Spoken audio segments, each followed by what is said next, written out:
2001 ഏപ്രിലിൽ എല്ലാ മുൻനിര സേനാംഗങ്ങൾ പീഡിപ്പിക്കുകയും കൊലപ്പെടുത്തുകയും ചെയ്ത 16 അതിർത്തി സുരക്ഷാ സേനാ സൈനികരിൽ ഒരാളായിരുന്നു ആ ഇന്ത്യൻ സൈനികൻ. ഒരു യുവ ആണവോർജ ശക്തിയായ ഇന്ത്യ അന്ന് ചെറിയ രാജ്യമായ ബംഗ്ലാദേശിനെതിരെ പോലും പ്രവർത്തിക്കുന്നതിൽ പരാജയപ്പെടുകയും ഓരോ ഭീകരാക്രമണത്തിന് ശേഷവും ആ നിസ്സഹായത ഇന്ത്യയുടെ മുഖമുദ്രയായി മാറുകയായിരുന്നു. 26/11 മുംബൈ ആക്രമണം നടന്നിട്ടും തിരിച്ചടിക്കാൻ ശ്രമിക്കാതെ പാകിസ്ഥാൻ സ്പോൺസർ ചെയ്യുന്ന ഭീകരരുടെ രേഖകൾ UN-ലേക്കടക്കം അയച്ചുകൊണ്ടിരുന്നു. പാകിസ്ഥാന് കിട്ടിയ രേഖകളാകട്ടെ അവർ കടലാസ് ബോർഡുകളാക്കി ചവറ്റുകുട്ടിയിലേക്ക് വലിച്ചെറിഞ്ഞു. എന്നാൽ ഇന്ന് ഇന്ത്യ തേടുന്ന ഭീകരർ പലരും അജ്ഞാതരാൽ കൊല്ലപ്പെടുമ്പോൾ, ഓരോ ഭീകരാക്രമണത്തിനും കണക്ക് പറഞ്ഞ് മറുപടി നൽകുമ്പോൾ ഇത് പുതിയ ഇന്ത്യയാണെന്ന് വിദേശ മാധ്യമങ്ങളടക്കം വിധി എഴുതുന്നു.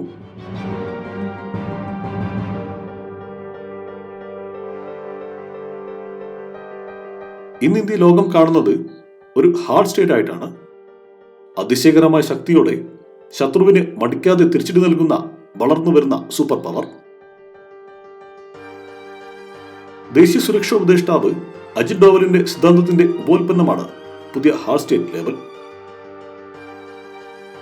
നരേന്ദ്രമോദിയുടെ പ്രധാനമന്ത്രി പദത്തിന്റെ തുടക്കം മുതൽ ശത്രുരാജ്യങ്ങൾക്ക് ലഭിക്കുന്ന അപ്രതീക്ഷിത തിരിച്ചടികൾ രാജ്യം കണ്ടു.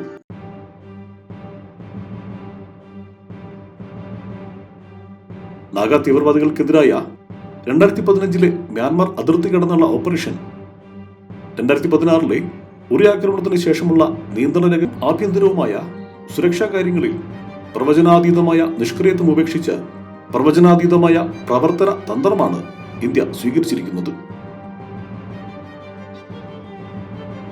പ്രവചനാതീതമായ ശക്തിയോടും സമയക്രമത്തോടും കൂടി ശത്രുവിന്റെ പ്രവർത്തനത്തോട് പ്രതികരിക്കുമ്പോൾ അടുത്ത ആക്രമണം ആരംഭിക്കുന്നതിന് മുൻപ് എതിരാളി 10 തവണ ചിന്തിക്കേണ്ടി വരുന്നുണ്ട്.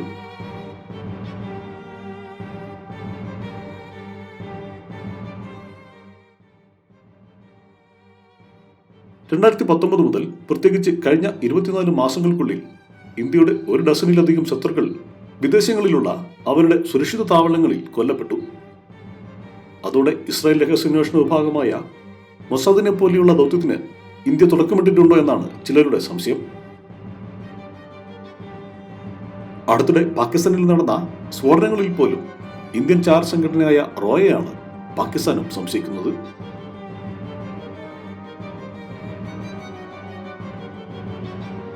വെറും 90 ലക്ഷം ജനങ്ങൾ മാത്രം വസിക്കുന്ന ഒരു ചെറു രാജ്യത്തിന്റെ രഹസ്യാന്വേഷണ ഏജൻസിയായ മൊസാദ് എത്തിപ്പെടാത്ത ഒരിടവും ലോകത്തില്ല.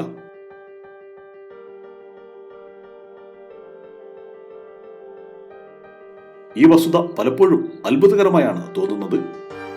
എന്നാൽ ഇപ്പോൾ ഇന്ത്യ തേടുന്ന ഭീകരർ കൊല്ലപ്പെടുമ്പോൾ പലരും മൊസാദിനോടാണ് റോയെ സാമ്യപ്പെടുത്തുന്നത്.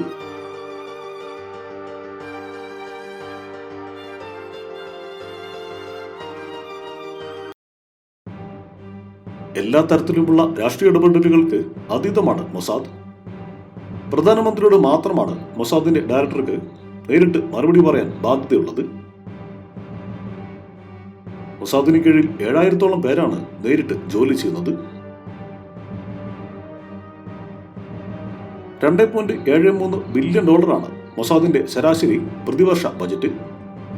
ഇത് ഓഡിറ്റിംഗിന് വിധേയമല്ല. ലോകത്തിലെ തന്നെ ഏറ്റവും വലിയ ചാര സംഘടനകളിൽ ഒന്നായി മൊസാദിനെ നിലനിർത്തുന്നതും ഇതുതന്നെ.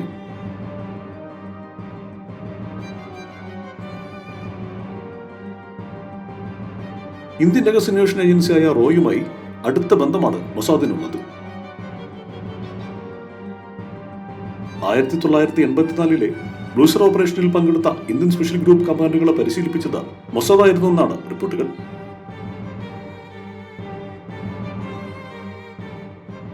മൊസാദിന്റെ പ്രതികാരങ്ങളിൽ ഏറ്റവും അധികം വാഴ്ത്തപ്പെട്ടത് മ്യൂണിക് കൂട്ടക്കൊലയ്ക്കുള്ള പ്രതികാരമായിരുന്നു. 1972 സമ്മർ ഒളിമ്പിക്സ് നടന്നത് പശ്ചിമ ജർമ്മനിയിലെ മ്യൂണിക്കിൽ വെച്ചായിരുന്നു. ഇസ്രായേൽ പാലസ്തീൻ പ്രശ്നം കത്തി നിന്നിരുന്ന കാലം. പാലസ്തീൻ തീവ്രവാദ സംഘമായ ബ്ലാക്ക് സെപ്റ്റംബർ ഇസ്രായേൽ ഒളിമ്പിക് സംഘത്തിലെ 9 പേരെ ബന്ദിയാക്കുകയും 2 പേരെ കൊലപ്പെടുത്തുകയും ചെയ്തു. 234 പാലസ്തീൻ തടവുകാരെ വിട്ടയക്കണമെന്നതായിരുന്നു ബ്ലാക്ക് സെപ്റ്റംബറിന്റെ ആവശ്യം. എന്നാൽ അതിന് ഇസ്രായേൽ തയ്യാറായിരുന്നില്ല. കമാൻഡോ ഓപ്പറേഷനിലൂടെ ബന്ദികളെ മോചിപ്പിക്കാനായിരുന്നു ഇസ്രായേൽ തീരുമാനം.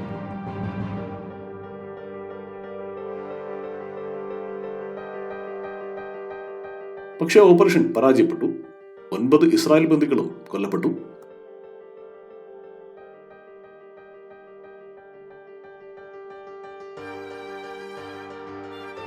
ബ്ലാക്ക് സെപ്റ്റംബർ സംഘത്തിലെ 5 പേരെ ബാധിക്കുകയും 3 പേരെ പിടികൂടുകയും ചെയ്തു.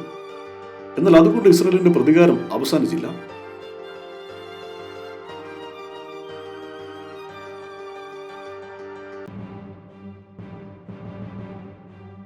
ആ ആക്രമണത്തിന് പിന്നിൽ പ്രവർത്തിച്ച ഓരോരുത്തരെയും കണ്ടെത്തി കൊലപ്പെടുത്താൻ ഇസ്രായേൽ തീരുമാനിക്കുകയായിരുന്നു. അതിന് മൊസാദിനെ ചുമതലപ്പെടുത്തി. ഓപ്പറേഷൻ റാത്ത് ഓഫ് ഗോഡ് എന്നായിരുന്നു ആ ഓപ്പറേഷന് നൽകിയ പേര്. ദൈവത്തിന്റെ ഉഗ്ര കോപം.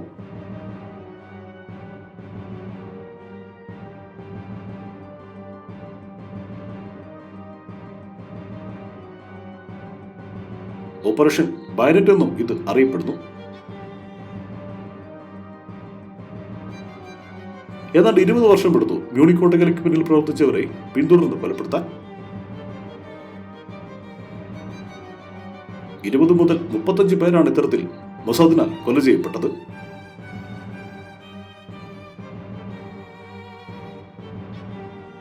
ഇന്ന് ഇന്ത്യയുടെ റോയുടെ നീക്കങ്ങളിൽ ലോകം അമ്പരക്കുമ്പോൾ ഇസ്രായേലിന്റെ മൊസാദിനെയാണ് ഓർമ്മപ്പെടുത്തുന്നത്.